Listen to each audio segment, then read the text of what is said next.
እዚህ ክለብ ለመምጣት ትልቁ ሚና ያሰልጣኙ ነው። እሱን ተማምኜ ነው የመጣሁት። እኔን እጅግ በጣም ብቃቴን ከየትኛውም ጊዜ በላይ ምርጥ እንደሚያደርገው አልጠራጠርም። ያንንም አምኜበታለሁ። ስራውም የሚናገር የሚመሰከርለት ነው። እኔ ወደዚህ ክለብ ስመጣ ኢንቪንሲብልን በልጅነታችን አድምጠን ሰምተን ይህንን ታሪክ ለመስራት ምን ያህል እድለኛ በሆንኩ ብዬ እስካስብ ድረስ ገረምበት የነበረው ገድል ይህ ነው። ታዲያ ያንን እድል አግኝቼ አሁን ወደ ኤሚሬትስ መጥቻለሁ ይለናል። ይህ ሰው እጅግ በጣም አስገራሚ ነው ወዳጄ። አሁን ሙሉ የአርሰናል ደጋፊዎችም ተጫዋቾችም እምነታቸው በሱ ነው። ከየትኛውም ቦታ እሱ ካለ በራስ መተማመን ነግሶ በአርሰናል ሜዳ ውስጥ ይታያል። ምንም ጥያቄ የለውም።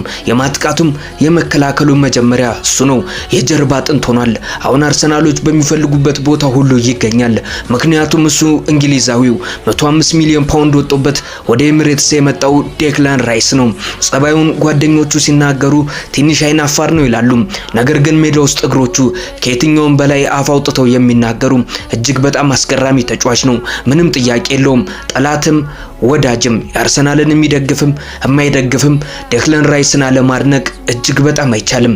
ሜዳ ውስጥ ያለውን ሁሉ ይሰጣል። የሚጫወተው ለገንዘብ ሳይሆን ለልብ ለመኖር ነው የሚመስለው። እጅግ በጣም አስገራሚ ሰው ነው። የሚያደርጋቸው እንቅስቃሴዎች ሁሉ ይለያሉ።